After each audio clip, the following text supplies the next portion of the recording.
What's up guys, Jake Sharp here, and this is week 3 of building my brand new mobile detailing business with you guys right by my side. I've already gone through a lot of tests and I'm excited to share the golden nuggets with you guys that I've learned. So be sure to stick around, like and subscribe so you can stay up to date with the journey. All right, so in total so far, 3 weeks in, 20 days to be exact, we've completed a total of 10 cars. And the cool part is, we've spent $0 on ads. All of the jobs were either $150 or more. And the most expensive job we booked so far and completed was $287, and we got a $30 tip. And that was for an interior, exterior, and shampooing job. And trust me, that one was pretty bad. Take a look here.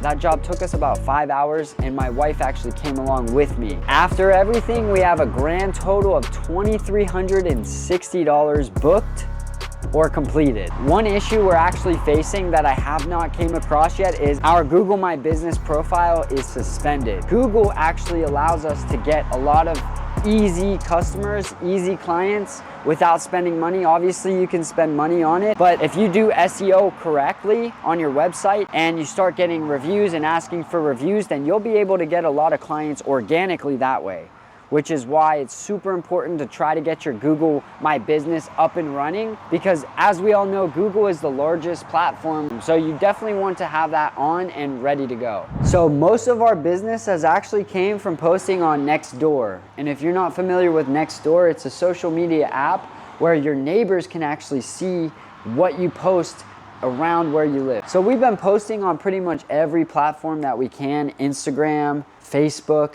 We have posts set up to automatically post through Canva, which I'm also gonna have a video about that, where I go more in detail about exactly what I'm doing and how I'm doing it. I created that video already. It's just taking a little bit of time to edit, but I wanna explain to you guys that you can get business for free without spending money. It just takes more time. And as you're growing a business, you have a lot more time than you do money, so you wanna make sure you're doing the right things with your time. Marketing is so important in business, so make sure you're doing the right things to get free clients. All right, so as you can tell, we have the Detail Dash shirt. This is our logo and my name is on there. Check out the back. And we also have our business cards that came in just a couple days ago. We have our logo on the front and our back just has some a little bit more about kind of what we do, full detail, interior, exterior, and just little packages that we're gonna be providing. And then we have a QR code here that you can scan and it takes you to our website. And then obviously we're gonna throw in the veteran-owned business because that attracts customers. And I paid $97 for someone to create this logo, create business cards, create a flyer, and create a couple of other things, social media banners. And then it was really good, but I didn't like a couple of the things, and I actually had my wife edit and change some of the stuff to make it more fitting for our personal preference. And I used Fiverr for that, so check them out. You can also use Upwork. That's another really good platform where you can hire freelancers. But they're super cheap because a lot of times they're overseas, so that's a good start. Now let's go ahead and show you the setup that I'm actually using, because I just finalized my setup to where it's the most efficient without breaking the bank and where you don't have to carry around a water tank. Because let's be real, I've realized all the clients that I've had, they had water and electric at their property. So I don't need a generator and I don't need a water tank hogging up the space in the back of my car. All right, so this is the setup I have now. I'm also gonna set up some stuff in the back seat, like the extractor and my buckets and things like that. So under here, let me see if I can lift this up. Okay, I can't actually show you guys that, but I probably have another video and it's pretty much the same. I have the pressure washer under here with the hoses and everything. And then right here, there's a little slot that comes out where the hose actually attaches to the pressure washer here. I'll attach the hose that's in here to the actual water source, the water spigot at the resident's property. And so these are 50-foot reels. They're both Bluebird, but I actually converted this one into a pressure washer reel. And that actually took a lot of time On the air hose, I attached a Tornador, and this thing is really good for cleaning the interior, picking up stuff that's stuck in the carpets, or even cleaning the floor mats. Doing a quick spray with this blows it all out. Just make sure you're using the right PSI for this. And if you're using a different piece of equipment, make sure you read the instruction. And these go out to 50 feet.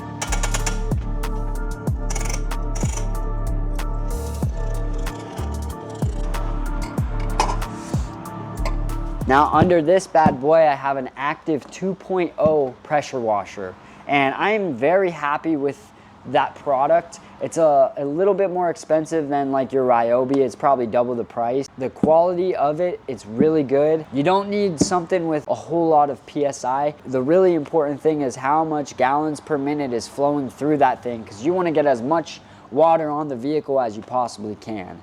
I also have a Chogger or Chogger, I'm not sure how to pronounce it, but this is the pressure washer wand I'm using. It's light, it's very nice, and I also have the foam attachment, the foam sprayer that I'm using as well, and I think it was $40 for that thing, and it's nice. It's been very good so far, and usually I only use the yellow sprayer for everything.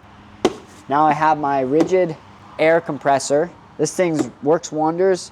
Make sure you read the guide or watch a video like I did. The main thing that I can tell you with this thing is you want to empty out the tank after each use, because if you don't, there's moisture inside of this tank that will actually cause rust on the inside. So there's a little switch. There's a valve right here. I did empty it, but some stuff might still come out. You turn this bad boy down and it'll flow out. The air will flow out from there. And as you see, I clean it out every time, but there's still a little rust right there. So you just want to make sure you're emptying that after each use. So the air compressor attaches to the air hose. I had a generator in here and a water tank. The generator I got, it was a Ego fully electric generator, and the batteries just didn't last. I couldn't even clean one car with that. And that actually is a huge reason why I stopped using my generator. Now, if you wanted to go fully mobile and you had a gas powered generator, it could work, but you're gonna have gas fumes everywhere, and that's just not something I'm wanting to do at this point, especially not in my Tesla.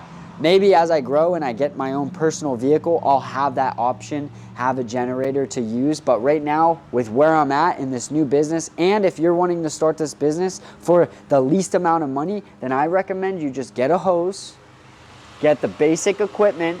You can probably get all this stuff for under $1,000. And this is all high quality stuff. If you wanted to go cheaper, you could do it for under $500. And now I have my rigid vacuum that obviously attaches to my hose, okay? It's a 50-foot hose, and I found this reel, and I just put it together yesterday. I found it for, I believe it was $250, which is very inexpensive for a reel. All the other ones I was finding were, I don't know, they were like $400 for a 50-foot reel. This one's not as durable, but I don't need anything crazy. And the last main thing is an extension cord. This is a 50-foot retractable reel. So far it's been really good, although at my first job actually, I was plugged into the customer's power and I was using the air compressor and the vacuum at one time and it just shut off. And I thought it was actually the house that was messing up, like the outlet on the property, but I came to realize after I left the property, it was my extension cord. And I didn't know this at the time, but on a retractable one, there's this reset button. That's the downfall with this one. You can't use multiple things on it at one time. You can only use one piece of equipment when you're dealing with like a strong air compressor, although it has three attachments. I purchased a key fob where I can plug in 1, 2, 3 different devices, and I can plug in each thing to this. And on my key fob, I can press 1 and it will turn on that specific one, so I can turn it on and off from the remote. It'll save time and make it so this will still be useful. I wish I could run them both at the same time, but I can't at the moment. Maybe in the future when I get employees and be able to have an actual vehicle, then we'll look more into it. But at the moment, this will be just fine because it's really just me, and my wife tags along sometimes. So all right, 2 other essential tools: your drill brush. Okay, this is really important for cleaning fabric, cleaning floor mats, you can use this, this circular one, like a toilet bowl scrubber, put it on its side and then press it and it shoots everything out. Before you do that, actually, I like to use the Tornador just to pick up all the big stuff, and then I'll use this after I spray my fabric cleaner. And then this is a wheelbarrow cleaner. I actually haven't used this one yet. This is actually the one that I used previously, and I'm still actually using it, but I like this one because it has the bristles, and I feel like that will pull up a lot more dirt. The yellow ones are harder, so these are thinner, these are harder, so the deeper you go, it'll really clean more. Whereas this one is more like a microfiber, which it's worked pretty good so far, but there's some areas that it just couldn't get into, some of those narrower spots. I wish they had a longer one too, like more fabric. These are the two that I have now. If I find a better one, then I'll let you guys know for sure. And then obviously you need your mitts. I just got these off Amazon for, I think they were a pack of 2 actually, maybe a pack of 1, I'm not sure, but these ones have been really good so far. This one towel will dry my entire car. And it's not that very big, but it's very thick. So I'll link all this stuff that I'm using in the description, so if you guys want to see exactly what I'm using, you guys can check it out there. I also purchased a couple of, I think it was a 30 pack, maybe a 60 pack, I'm not sure, of smaller drying towels. And this was really for like in the small areas that I didn't want to use my bigger ones, or like once I dried the whole car, if there were still some spots I needed to hit, I'd use this. Just so I didn't have to pull out another big one that I might need for a different vehicle. And this is something we just started. We left them in one vehicle so far. It was my wife's idea. It's just like a little goodie bag. It's a regular microfiber towel, folded nicely. I'm not sure how she folded it, honestly, but it has our business cards in here for detail dash. And then she also threw in our real estate business card, just to let people know, hey, we're also doing real estate. And then we threw in, because it's Halloween, we threw in some Nerds candy and some Skittles. And then we also have the little wet wipe and an air freshener. And all this probably costs about $3 for everything. But, you know, when you're doing a $200 job, throwing this in there could lead to a happy customer and make the experience more valuable. Because at the end of the day, in a service business, that's what they're paying for, the experience, not necessarily the service. Obviously, they want a clean car, but if your experience is better than somebody else's, they don't mind paying the price. So make sure you give good customer service and try to make the experience with the customer the best that it can be. All right, guys, that's everything for today. I hope you enjoyed the video where I showed you the setup that I'm using now and some of the equipment that I'm using.